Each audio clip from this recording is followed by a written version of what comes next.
សាកលវិទ្យាល័យ Belty អន្តរជាតិបានរៀបចំពិធីសំណេះសំណាលជាមួយនិស្សិតឆ្នាំទី1 ឆមាសទី1 មកពីគ្រប់មហាវិទ្យាល័យវេនព្រឹកនិងវេនល្ងាចក្រមអធិបតីភាពឯកឧត្តមលីនវុឌ្ឍសាកលវិទ្យាធិការនៃសាកលវិទ្យាល័យ Belty អន្តរជាតិនិងជាសមាជិកគណៈកម្មាធិការកណ្ដាលសហភាពសហព័ន្ធយុវជនកម្ពុជាលើប្រធានបទតួនាទីរបស់និស្សិតនិងយុវជនក្នុងការចូលរួមអភិវឌ្ឍពង្រឹងខឿនការពារជាតិនៅសាកលវិទ្យាល័យ Belty អន្តរជាតិទីតាំងទី2ស្ពានអាកាសចោមចៅដែលមានអ្នកចូលរួមសរុបប្រមាណជាង 1600 នាក់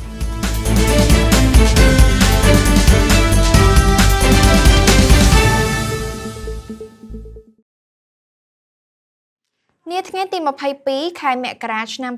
2026សាកលវិទ្យាល័យ Belty អន្តរជាតិបានរៀបចំពិធីសំណេះសំណាលជាមួយនិស្សិតឆ្នាំទី1 ឆមាសទី1 មកពីគ្រប់មហាវិទ្យាល័យទាំងកម្មវិធីសិក្សាជាភាសាជាតិនិងកម្មវិធីសិក្សាអន្តរជាតិក្រមអធិបតីភាពឯកឧត្តមលីនវុឌ្ឍសាកលវិទ្យាធិការនៃសាកលវិទ្យាល័យ Belty អន្តរជាតិនិងជាសមាជិកគណៈកម្មាធិការកណ្ដាលសហភាពសហព័ន្ធយុវជនកម្ពុជាលើប្រធានបទតួនាទីរបស់និស្សិតនិងយុវជនក្នុងការចូលរួមអភិវឌ្ឍពង្រឹងខឿនការពារជាតិដោយមានការអញ្ជើញចូលរួមពីថ្នាក់ដឹកនាំបុគ្គលិកសាស្ត្រាចារ្យនិស្សិតក៏ដូចជានិស្សិតស្ម័គ្រចិត្តសសយក និងកាកបាទក្រហមកម្ពុជាប្រចាំសាកលវិទ្យាល័យ Belty អន្តរជាតិសរុបប្រមាណជាង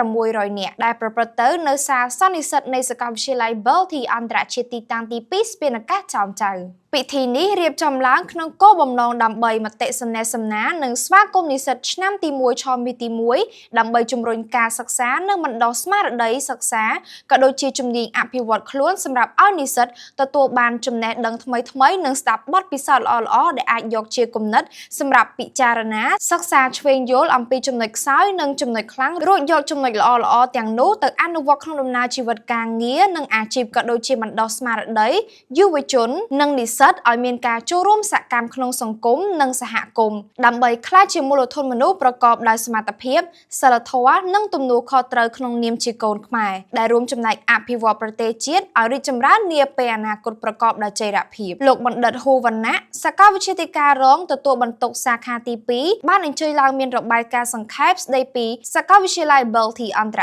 ជាតិឯកឧត្តមលីនវុឌ្ឍក៏បានអញ្ជើញមានមតិសំណេះសំណាលនិងផ្ដល់ព័ត៌មានទូទៅស្ដីពីកម្មវិធីសិក្សារបស់សាកលវិទ្យាល័យចាប់ពីឆ្នាំទី1ដល់ឆ្នាំទី4និងផ្ដល់ដំបូន្មានល្អៗដល់និស្សិតឲ្យខិតខំប្រឹងប្រែងរៀនសូត្រមានវិន័យល្អនិងអនាម័យផ្ទាល់ខ្លួនដើម្បីអភិវឌ្ឍខ្លួនខ្លាចជាទំពាំងស្នងឫស្សីរបស់ប្រទេសជាតិលើព្រានទៅទៀតឯកឧត្តមសាកលវិទ្យាធិការបានបន្ថែមទៀតថានិស្សិតទាំងអស់ត្រូវបណ្ដុះស្មារតីស្នេហាជាតិសាមគ្គីគ្នាយល់ពីតម្លៃសន្តិភាពអភិវឌ្ឍខ្លួនខ្លាចជាខឿនការពារជាតិដ៏រឹងមាំផងដែរជាក្នុងឱកាសនោះក៏មានការបកស្រាយចម្រៀងរួមគ្នាក្រោមស្មារតីតែមួយសម្លេងតែមួយបទដែនដីខ្មែរក្រមអធិបតីភាពឯកឧត្តមលីនវុឌ្ឍសាកលវិទ្យាធិការនៃសាកលវិទ្យាល័យ Belty អន្តរជាតិនិងជាសមាជិកគណៈកម្មាធិការកណ្ដាលសហភាពសហព័ន្ធយុវជនកម្ពុជារួមទាំងថ្នាក់ដឹកនាំបុគ្គលិកសាស្ត្រាចារ្យនិងនិស្សិតឆ្នាំទី1 ឆមាសទី1ផងដែរដោយនាងខ្ញុំហុងពុតបូរមីផ្សាយចេញពី Belty IU News សូមអរគុណសូមជម្រាបលា